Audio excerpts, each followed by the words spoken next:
magical makers, and welcome back to my YouTube channel. I am Nicole of Woven Tales Designs. In today's tutorial, we are going to cover another worsted weight edition version of the Ever After ears, but this is going to be a no glue version of these ears. So you can go ahead and say bye-bye to these glue guns. We are going to work with our good old-fashioned skills of light sewing and just a little bit of seam work, and I think you're going to love this version. It works up just as fast as these ears with the glue, so it is a great alternative if you don't want to break out your glue gun, or if you want to use nicer yarns that you don't want to put glue on, such as our hand-dyed yarns, for that extra special look. Skills that you do need to know for this particular set of ears. It's the same as the other version of the glue version of the ears. You will need to know how to work into the third loop of a stitch. You will need to know how to work into the front loop of a stitch, and you will also going to need to know a little bit of how to seam pieces together, but I'm going to walk you through everything. And before you get started, you do have to have 4 of these ear bases already worked up, as well as you will need to have the bow base worked up. You don't have to have the bow finished, just the beginning rounds of that all done. And if you haven't done that already, go down into my description where I have the original video of these ears listed. It's the same instructions, it's just you're gonna fasten off with a longer tail. You're gonna fasten off with an 18-inch long tail for the ear bases, and then you're gonna have to fasten off with just maybe 6 more inches of tail for the bow itself, because we're using those tails to weave and sew with later on to seam everything together. And on that note, let's get into the materials list and see what we need to make our very own Ever After sew version of these ears. Alrighty, hey there, welcome to my voice, here to guide you for the duration of this tutorial. Let's dive into what we'll need for our mouse ears. We are going to need yarn, most important part here. 2 colors, color A, color B. Color A is represented on the right, color B is on the left, and I've left the yardage up on the screen and in the description below. You will need polyfill stuffing so that we have a little bit of a plush. And then for tools, today we're using, with our worsted weight version, a 5mm or H sized hook. That's a Clover Moore hook there. You are going to need a curved ended tapestry needle. That is super important. That will really help with the sewing. And you will absolutely need stitch markers. I need at least 4 when I work up this pattern, but it's very important to know that you're going to need them to be a locking stitch marker similar to this. So try to see if you can snag one of those. Better than a paper clip in my opinion. And then we will be needing a measuring tape. This will keep your work symmetrical and keep you sane and happy with the end result, I promise. And then we will need some scissors. Scissors are standard, right?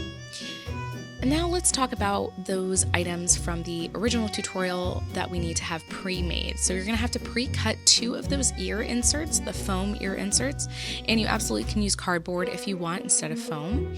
You're gonna need a bow, mostly worked up except for the forming of the bow. We'll do that together in today's video. And you're gonna have to fasten off with a much longer tail than originally called for. I've left that up on the screen as well. So make sure that you have that ready to go. And then we're going to also need to have some ear bases, and these are the circular, most recognizable parts of the ear. You're going to have those fastened off with 18-inch long tails. That is a non-negotiable. That's the least amount of yarn that you'll need. If you think you need more, obviously fasten off with more. And without further ado, let's get started with this project. Kind of keep everything a little bit organized. This can get very PC. Oh, and of course I forgot to mention, you're going to need a headband.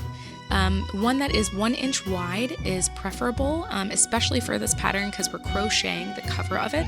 So that means this needs to be uncovered when you start your project. All right. Okay. And that's about it. Let's get in to our pattern. Chapter 1, very lovely pattern here. Very easy to work up. We're going to start with our headband cover. This is probably going to be the easiest part of this whole pattern, in my opinion, and we won't need the headband to start, so you can go ahead and set that aside. Grab your main color yarn or color A yarn, and you are going to work up a magic ring with that however you know how best. I tend to just wrap it around 3 of my fingers there just once, and then I go ahead and insert my hook into the large part of that ring, grab some yarn, pull up a loop, and then I kind of regrip just like that. Now, our magic ring is going to not really have that many stitches in it, so just chain one here. You're gonna only work 6 single crochet into that magic ring. So 1, 2, 3, 4, 5, and 6. There you go. 6 single crochet into the magic ring. Once those are complete, go ahead and pull on that tail tightly and get ready for round 2.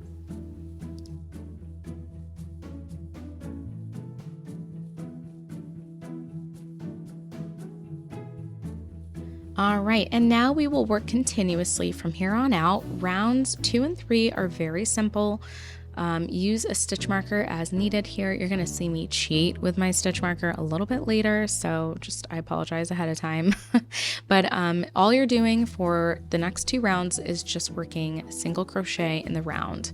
1 single crochet in each stitch around. And you'll also hear me use the term, it's time to Netflix and chill, or Disney Plus and chill, or whatever chill that is your vibe. That is where we can kind of just relax and not worry about the shaping or any of the complicated steps of the pattern. So we're kind of on that right now a little bit, but it doesn't really feel like that because those first 3 rounds of any project are always just a little tighter than I want them to be, or a little fiddlier than I want them to be. As you can see me struggling here to get my hook back into that stitch.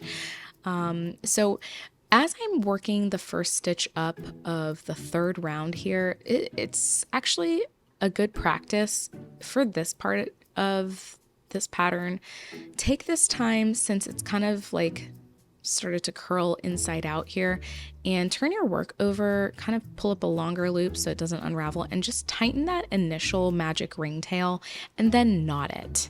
Because we won't really need this to open back up again clearly, and the shape and this type of fabric we're creating to cover the headband is a very long and skinny tube, and that tail is going to get wrapped up all in it. It's going to get stuck in the stitches as you work. So I just tend to nip this in the bud, literally and figuratively, and just knot and tie off that original magic ring tail, because you won't need it for anything. For once, that's one of the only tails you will not need to use for sewing in this project. So yeah, so I'm just continuing to work up the rest of the stitches here for round 3. As you're watching this video and preparing your own project, I want to know in the comments below, what kind of yarn are you planning on using for your own ears? I feel like since I've started making ears, I have such a different look at my stash now. Like, anything is possible, and I love that. I love that about this project.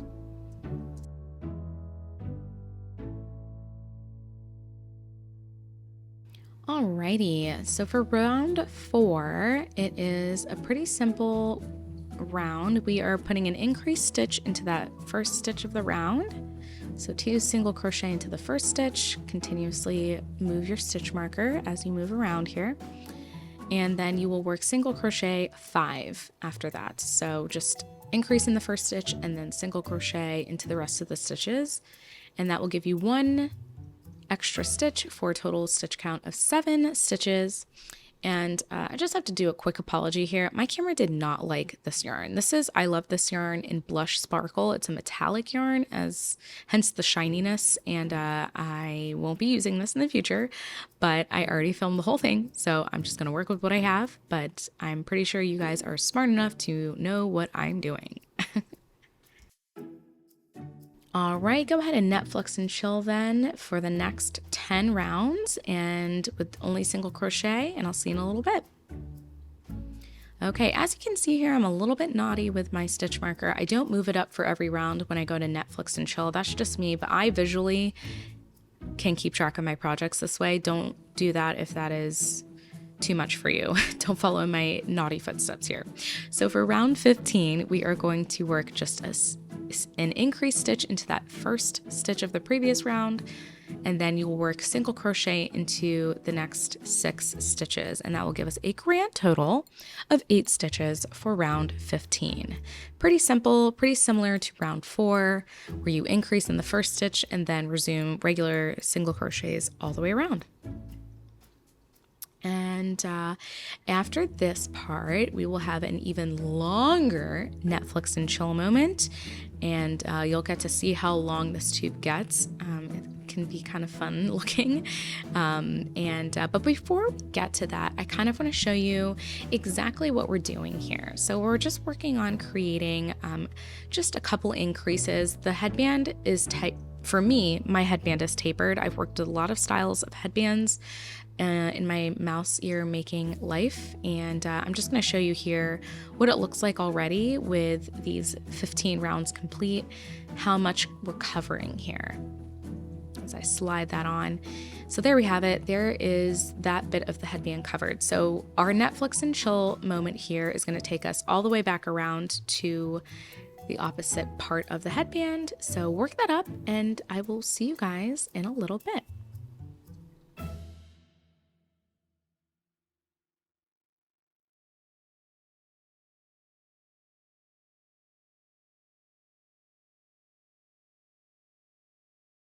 Alrighty, check us out. We got a lovely tubey thingy looking thing here, and our Netflix and chill was very successful, if I do say so myself. Of course, here I am being naughty again, not moving up my stitch marker, but you know, it is what it is. So for round 56, we are now going to work our first decreasing round, and it's going to be super similar to the increasing rounds. We're going to take those first couple of stitches to work our decreasing stitch. And I'm zooming in here because for anyone that doesn't know how to do it, this is kind of like a quick intro. I would absolutely slow the video down or check out another video on this, but I'm working an invisible decrease. So that's inserting your hook into the front loop of the first stitch there, and then without yarning over, working under and up through the front loop of the next stitch, and then yarn over, pull through both of those front loops. That's going to gather those together, and then yarn over and pull through those 2 loops on your hook. And that's going to give us a really flat decrease here, and avoid holes, and it just looks altogether better in my opinion. Once I learned that, I was like, oh my gosh, my whole life has changed. I felt like singing A Whole New World from the Aladdin movie. I probably did actually, honestly, knowing myself. And then you're going to continue just working single crochet around. That's going to decrease your stitch count by 1, leaving you with a grand total of 7 stitches for round 56.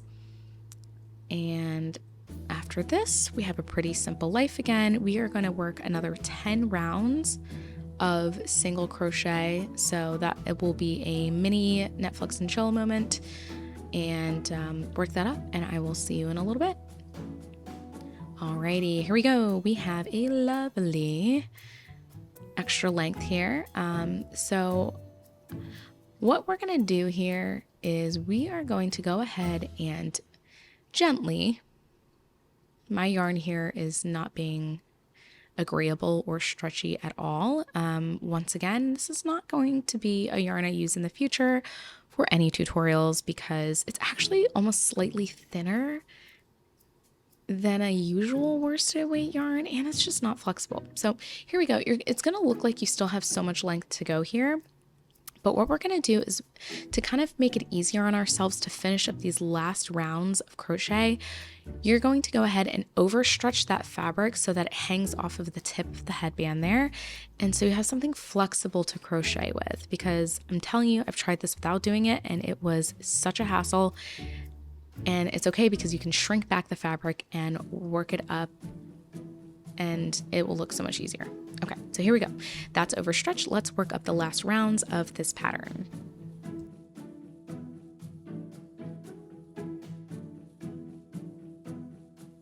Okay, and then we're moving into the very last decreasing round for the headband cover.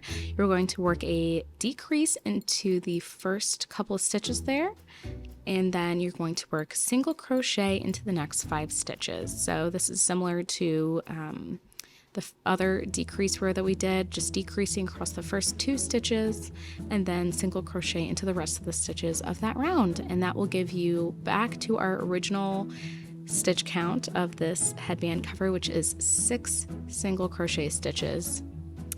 And after this round, a very short Netflix and chill moment we have. You're just going to work up 3 single crochet rounds where you just single crochet all the way around for rounds 68 through 70. And that is all. After you finish those 3 rounds, I'll see you in a little bit. You're gonna have to fasten off and just close that circle up with your tail and then just weave that tail back into your work. So you're seeing me fight this stitch marker. I don't know why I do this. I should just move it up with every round, but that's just my toxic trait right now as a maker lately. I've just been lazy about my stitch marker. Don't do like me. Use your stitch marker. You have plenty, I'm sure, if you're a normal maker like myself. You have a nice collection of them, so don't be afraid to actually use them.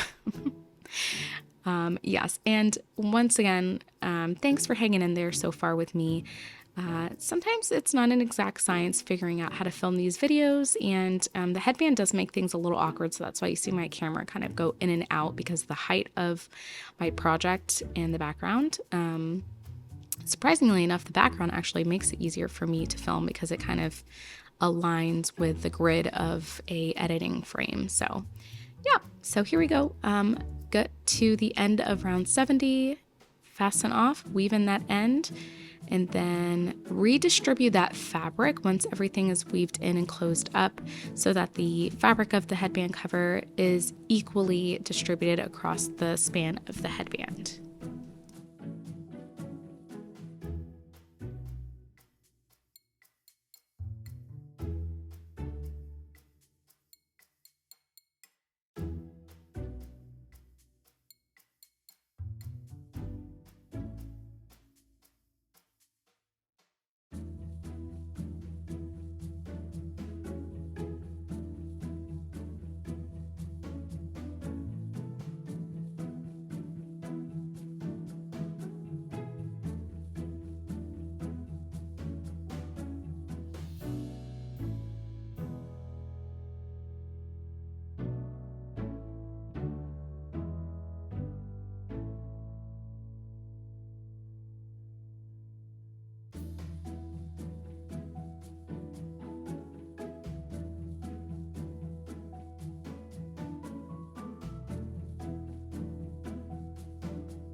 Alrighty, now we're going to get that measuring tape out, and before we move on to anything else in this pattern, we are going to do a little prep for chapter 4, the final assembly, just so we have this ready to go and we can just do all the sewing at once.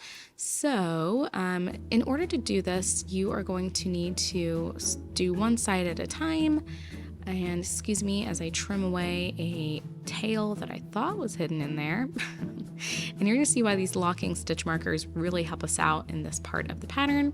So with your measuring tape, starting with one tip end of the headband, measure up the side of the headband till you get to 6 3/4 approximately. And then with a locking stitch marker, you're going to put that stitch marker around the post of the nearest stitch. Just like that, lock it in place. And there we go. That's our first place stitch marker. And we're gonna do the same exact thing to the other side, mirror image style. Measure from tip of the headband all the way around until you find the 6 3/4 inch mark spot. And then with that stitch marker, go ahead and put that and lock it around the post of the nearest stitch. And then just kind of see those and make sure they look pretty similar. If it doesn't, you can take it out like I'm doing here and kind of move it up or down or however you feel. And there we go. And this is just going to help us know what row we're sewing into later on, and you'll see. And then for our second set of stitch markers, you're measuring from that placed stitch marker down the side of the headband and find the 2.5 inch spot and lock a stitch marker around that, marking that row off. And then repeat the same on the other side using one of those inner stitch markers, measuring down the side of the headband 2.5 inches, and then placing a stitch marker around the post of the nearest stitch. And then once you have all of these locked into place, kind of set it down in front of you, look at it, make sure it looks mostly symmetrical. And there we go.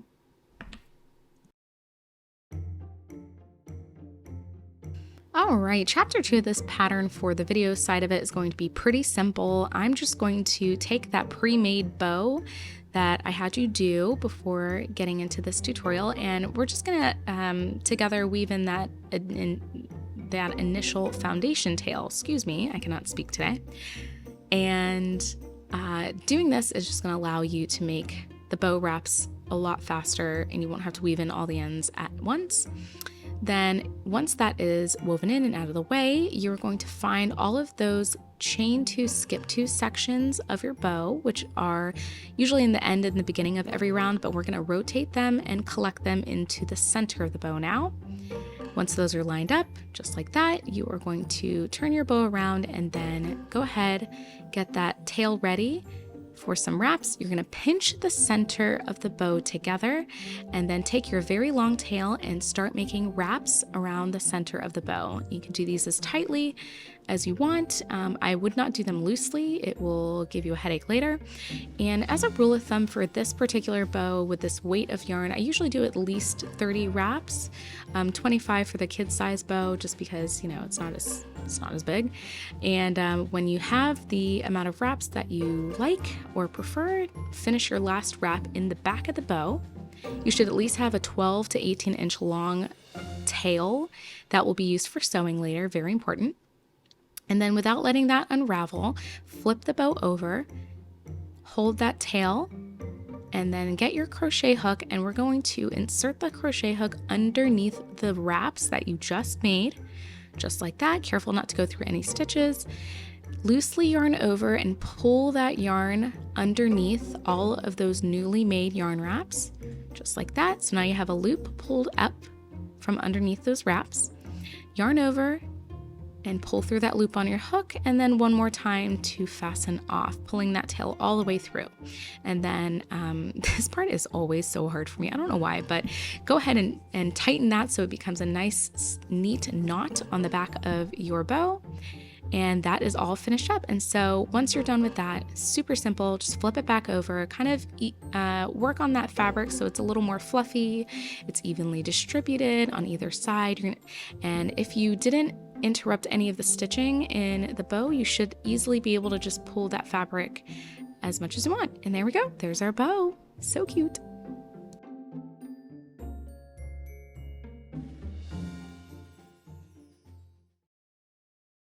Okay, welcome to chapter 3 of this pattern where we're going to work on the ears. So we already have these 4 pre-made ear bases that I had you work on. Go ahead and just have those ready, but you're not going to need them to begin, so just kind of set them off to the side. We're going to grab our complementary color yarn, and we're going to make what's called an ear strip, which is the kind of connector piece for our ear base sides. So with that, you want to start off with a slip knot that has a 6-inch long tail. That is very important. That will be helping us to sew later, so we don't have to cut off extra pieces of our yarn and try to reattach them to our piece. This just makes things cleaner and simpler. And once we are ready to begin, row 1 is very simple. You're going to begin with a chain 3. I know, that's so many chains. And then we are going to work across the chain, but we're going to work across into the back bumps of the foundation chain. Now I know that you can do this in the regular parts of the chain, but I tend to go into the back bumps. It just, again, makes everything cleaner. It makes seam work so much easier. So trust me on this. If you haven't done it before, try it now, see if you like it. And the back bump is just that kind of like horizontal bar on the back of a chain.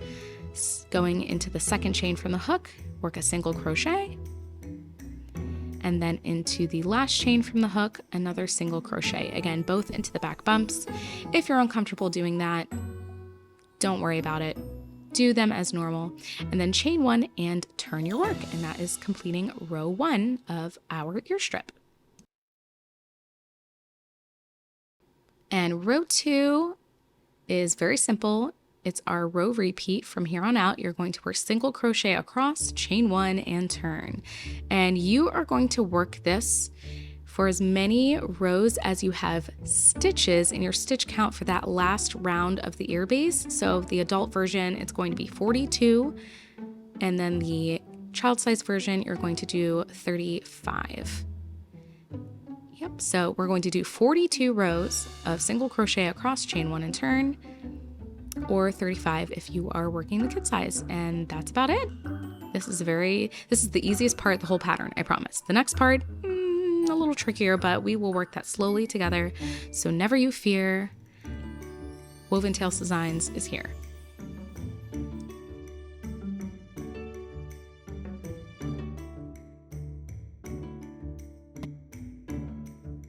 All right, you have what looks like to be a very long rectangle. Lots to work with here. We are going to dive right into connecting our ear bases together using this ear strip and a seaming stitch that you may have not seen before. So take your time with this part of the chapter. We're going to break it down into 3 phases, and each seaming stitch is going to be worked into the raw edges of that ear strip you just made. And if you're not familiar with raw edges, this is a quick introduction. That's just kind of like the edge on the side of every row of this strip.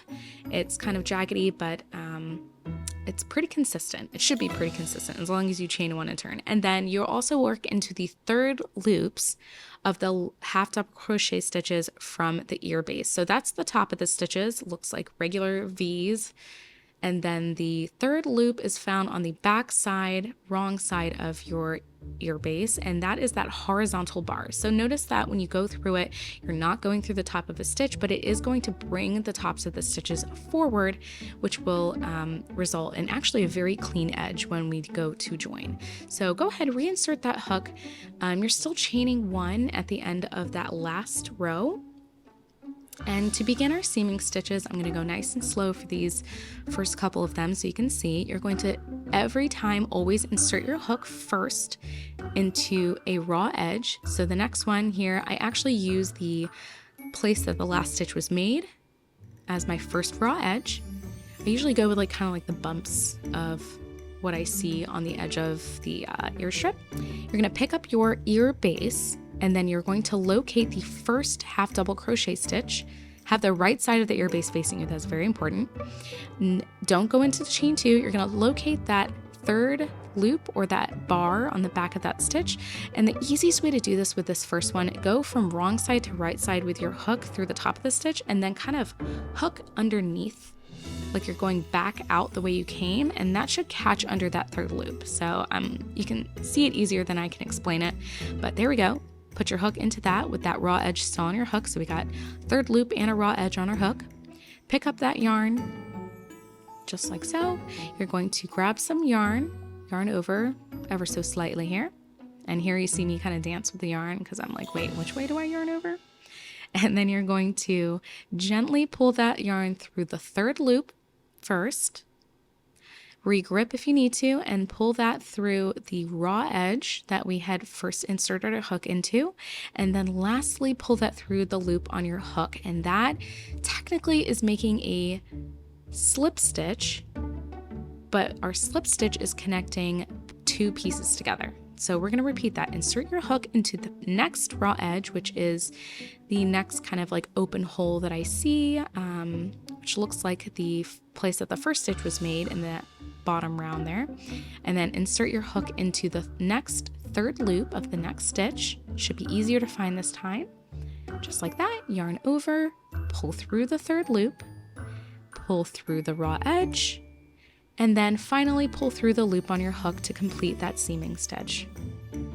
All right, now continue to do this all the way around your work. Insert your hook into the raw edge first, into the third loop next.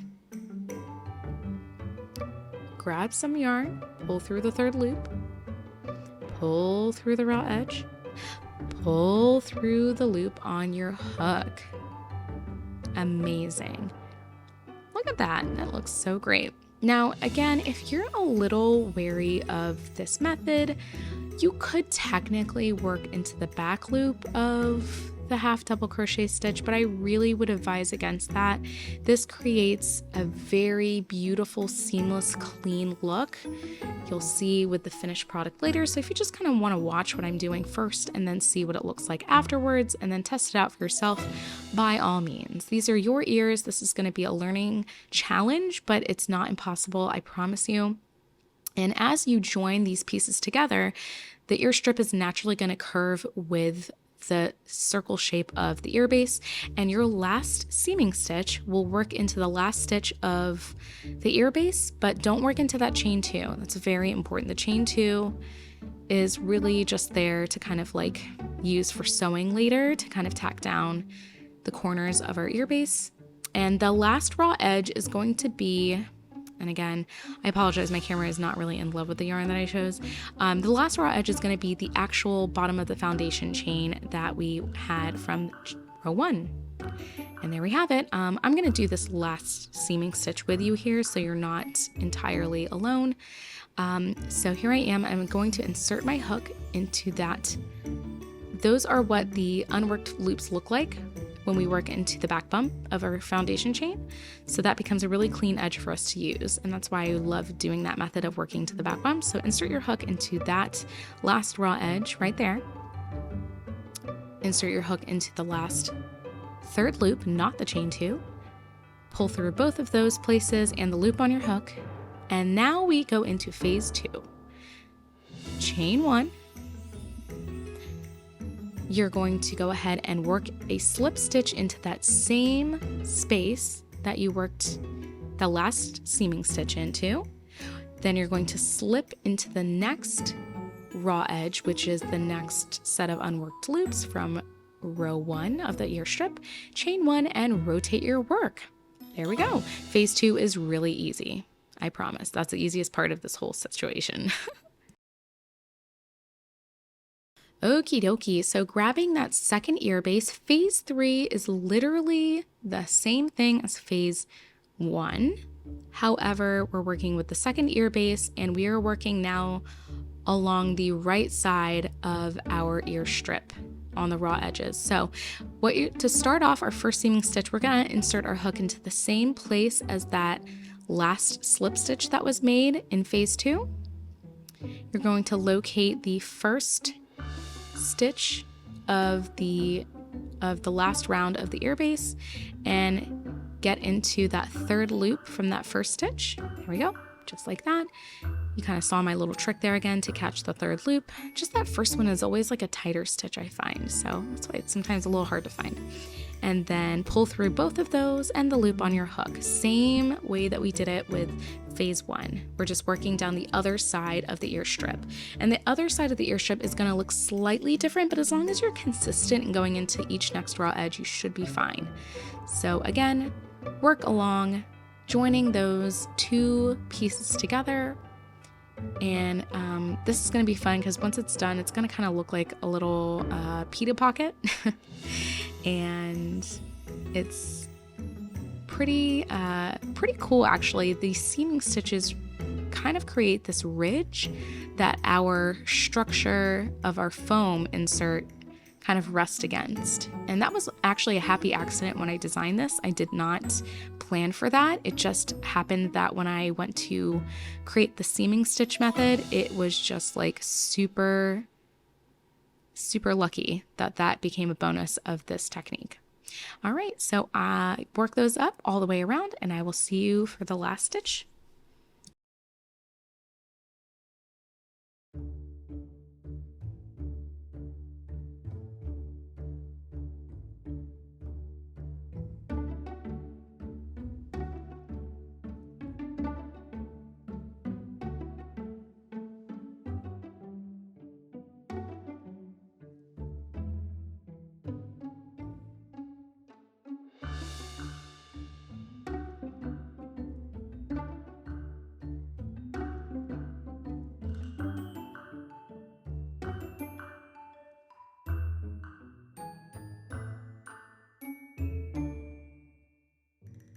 Okay, magical makers, here we are. We are going to work into that last raw edge, which is at the base of that first stitch from the last row. Work your hook into the last third loop of the last half double crochet from the ear base. Pull through those and the loop on your hook, and then you're going to go ahead from here and fasten off. Now, fasten off with a 6-inch long tail. That's very important because we will need that as well to sew the side of our ear down to the headband. Cool. Pull that yarn through, knot it tight, and there we have it. We have a seamed ear. This is one ear complete. You will need to repeat all these steps to join the other 2 ear bases to a new ear strip, but that's what it looks like all seamed up. You can see how clean that edge is. Really, really nice. And to just finish this off, we're just gonna stuff this together so you can see, and then you can do all the steps again for the second ear. Go ahead and grab one of those pre-cut ear inserts. And if I didn't say this before in the other videos, you can absolutely use cardboard for this instead of foam if foam is not accessible. I just like using foam because it is a lot more durable in the long run. I feel like cardboard tends to break down over time with humidity, and just I'm always thinking about people that go to the parks in Florida.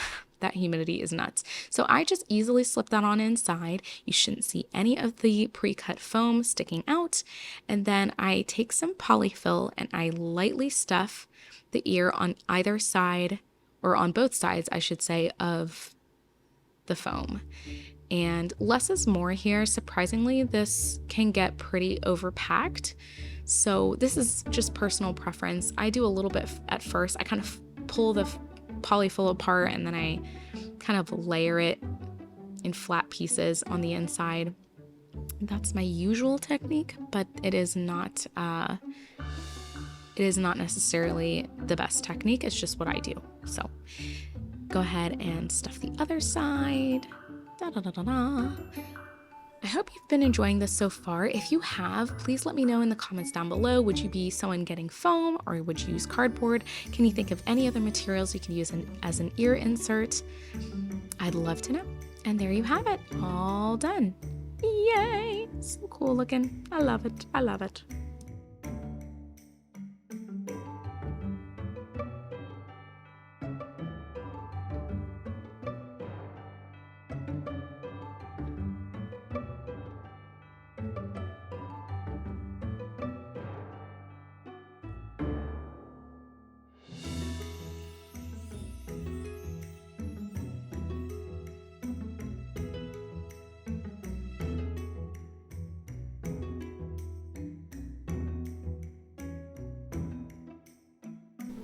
Okay, from here, I just want to show you what they look like side by side. Before you sew these onto the headband, you're just going to want to compare them, because once they're sewn on, it's really hard to add stuffing or change the structure of the ear. So there we have it.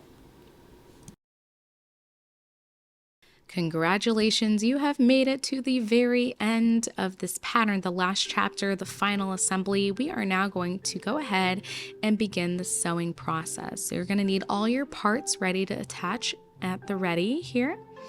And we're going to work one ear at a time first, and we'll add the bow later after the ears are in place. The first thing we're going to do is we're going to sew down those ear strip sides to our headband, and that's what we're sewing down onto the spots marked by the stitch markers. So it doesn't matter what ear you start with, but just make sure you thread a tapestry needle with one of the 6-inch long ear strip tails and find one of the outer stitch markers, and that's going to mark the row that we will be sewing the edge of the ear strip down onto. So what I do here is really, again, just my technique. It's not, I didn't write the book on how to sew, and I'm glad I didn't, because I am truly an amateur sewist at best. I've never even worked with a sewing machine, so my methods are really just what I've done that works seamlessly for me and my clumsy hands.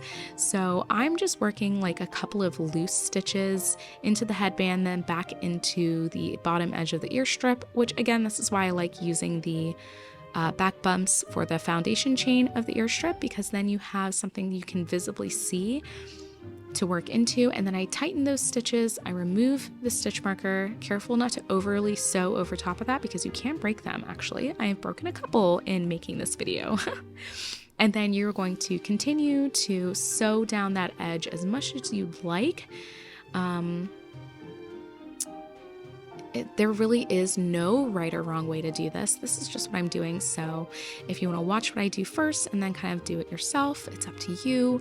You're going to see me go underneath on the inside of the fabric of the headband cover and then back out the other side to kind of get to the other side of the ear strip. And I kind of just do this a couple times. Once you have the amount of sewing stitches that you feel are enough to keep this nice and anchored, you are just going to weave that tail back into your ear, or the headband too if you'd like. I just chose to go into the ear because there's more stuffing to kind of like secure and hide that. You can also kind of knot it on one of these sides here and then kind of hide it in for added security, but again, it's totally up to you. You're gonna see me weave it in a lot because I'm a little bit anal with weaving my ends in.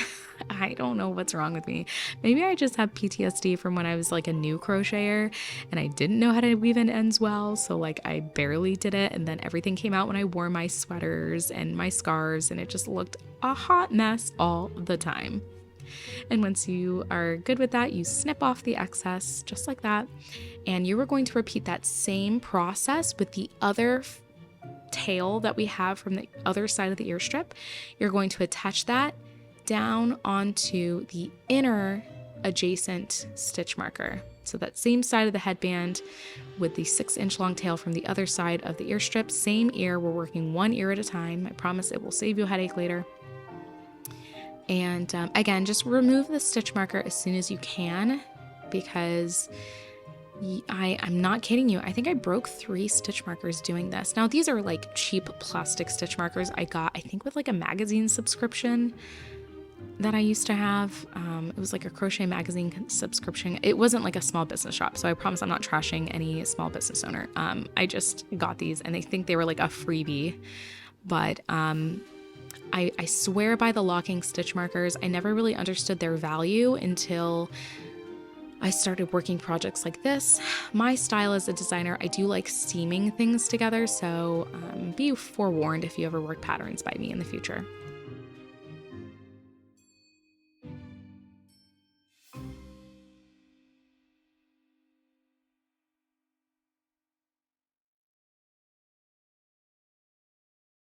Alrighty, next step we're gonna do for tacking, we're gonna tack down the bottom edge here of our ear base to the headband itself.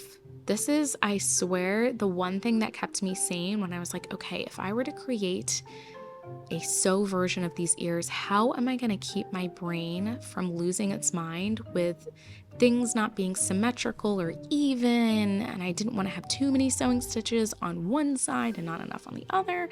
And this is the hack that I found works. So kind of like how sewists pin their pieces together before they seam them or sew them together. This is what we're doing here with our stitch markers. I first tack down the opposite corner that the fasten off tail is at, and then I find the middle kind of place of the bottom edge and I tack that down, and I tack it right onto the headband cover.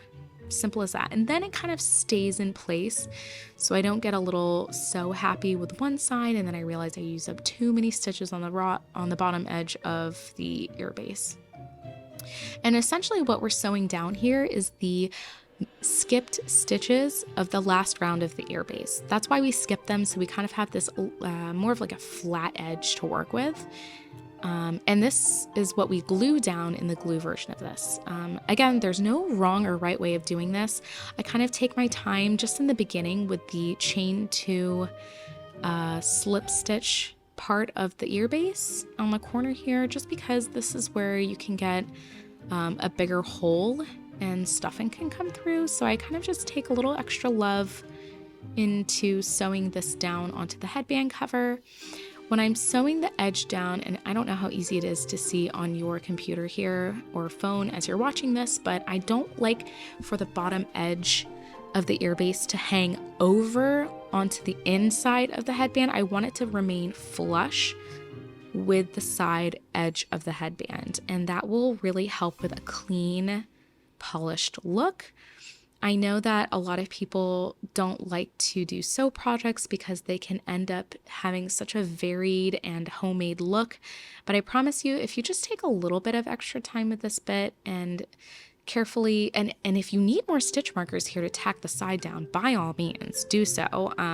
I just keep it at 2 because I already have 2 from the ear strips and such, but this is what I do. I just kind of go in and out, in and out.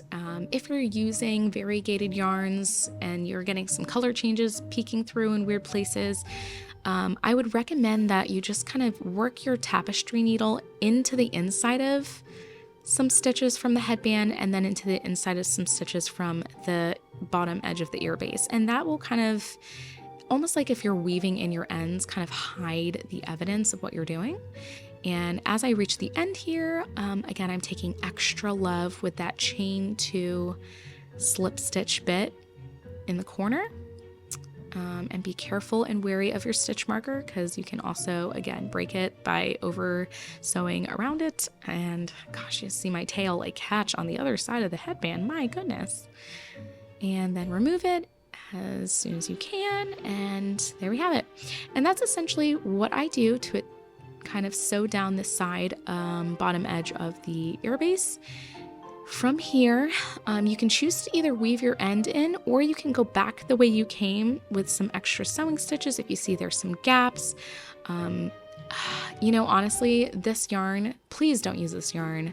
Do me a favor, do yourself a favor, look at all those holes in the bottom. That's not because I am too tight of a crocheter or whatnot. I've made so many of these ears, and this is why I don't recommend cotton yarn for my ears, because the elasticity in the yarn just makes it, like the lack of elasticity, I should say, just creates these unnecessary holes every time there's an increased stitch. Like, I don't know how people use cotton yarn for amigurumi. Maybe I'm just using the wrong yarn, but some of these yarns are going to do this. If you plan on selling these or gifting them, just know that like this could be a problem spot with stuffing coming out. So yeah, you have been warned, but I'm sure whatever you choose will be beautiful. Feel free to tag me in your ears on Instagram, on TikTok, on any of those social media platforms, Facebook. I have a Facebook group for this called the Ever After Club, so feel free to join that and share what you've made. All right, so that's one side, bottom edge, sewn down. It's pretty sturdy here. You're gonna go ahead and repeat that same thing, tacking the side down and putting those final touches on the other end, repeating all those same steps, tack it down, sew it down, and that's about it. If you've liked this video, please give me a thumbs up. Leave a comment down below. How did you find this video helpful? Do you like this version where you don't have to use glue, or do you prefer to use the glue? I'm kind of like back and forth. I like this version because I can use my hand-dyed yarns that I buy, and I don't have to feel guilty about adding glue to them. Wow, look at that. So simple, and it's a really strong connection, so this is going nowhere. Do the same exact steps that we just did for the other ear, and I'll see you in a little bit.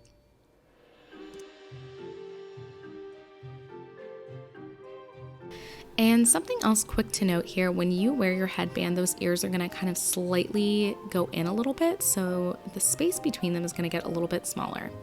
All right, now we are sewing the last part onto our headband. We're sewing the bow, and this is a pretty, again, kind of like do it in your own way kind of section. I do it a little bit differently every time I make these, just because, again, the yarn is going to react differently depending on the kind of yarn you're using. My first step here, though, is to just decide what front you want for your bow. I tend to actually use my best sewed down side as my back of my headband, and the least successful sewing job on the front, because the bow is actually going to cover and draw your eye away from those mistakes. So just pick your poison there. All right, thread your tapestry needle with that long tail left over from the bow. You're going to work your needle here into what you see visually as the middle point. And you don't have to sew your bow down onto the middle point. That's just me. I go for symmetry here. You can easily do a really fun style of bow by kind of making it lopsided or attaching it to one of the ears. Make one stitch there, and then I kind of go back in with my tapestry needle to the yarn wraps. And I make a couple of more stitches like that into the yarn wraps, into the headband cover, and back and back and back. And once I have that secure, you're going to see me working my needle into the nearest stitches on the back side of the bow to where I just sewed the yarn wraps to the headband. I kind of pull it up so I can kind of get a better eye for it. I kind of try to go with also like the bottom stitches there, not so much in like the middle of the bow, if you can help it.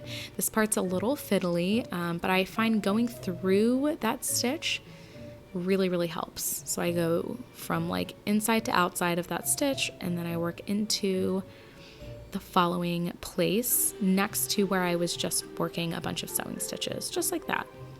Pretty simple.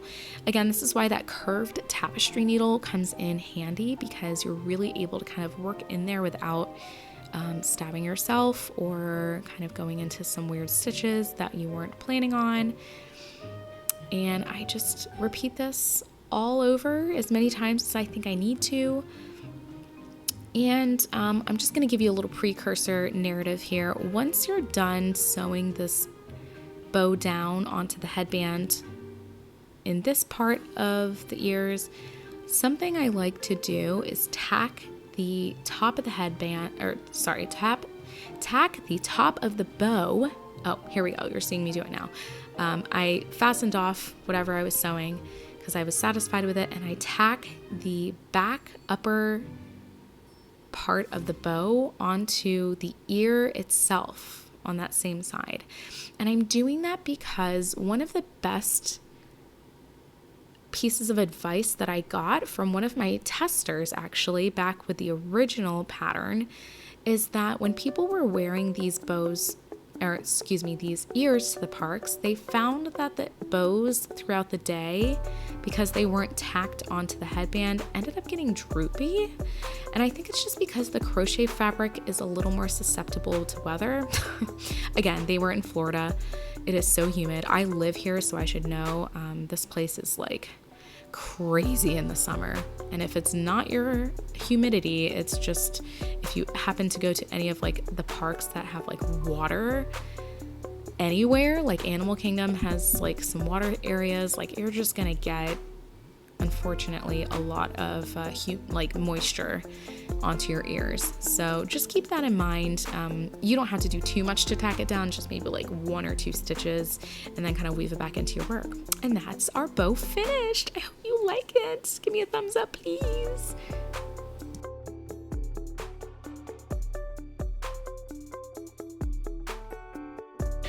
Thank you so much for tuning into this tutorial where we made the Ever After ears, but the no glue version. If you've liked this video, please once again give me a thumbs up. Let me know this was up your alley. Please leave a comment down below with any questions on the pattern. You can always reach me on my socials at Instagram and Ravelry, all the places that most people are at. And also, please stay tuned. I'm going to be starting to release a lot of different bows and options for mouse ears that are different from the standard circle. So if that's something you're into and you really want to get into customizing your own ears, please stay tuned. Please hit the bell button, and that will let you know of any future tutorials as soon as they drop. I'm also going to be dropping some vlog videos as well, so things to watch while you're making. Have a creative day adding magic to your stitches in your own way, and I will see you in the next tutorial. Bye bye.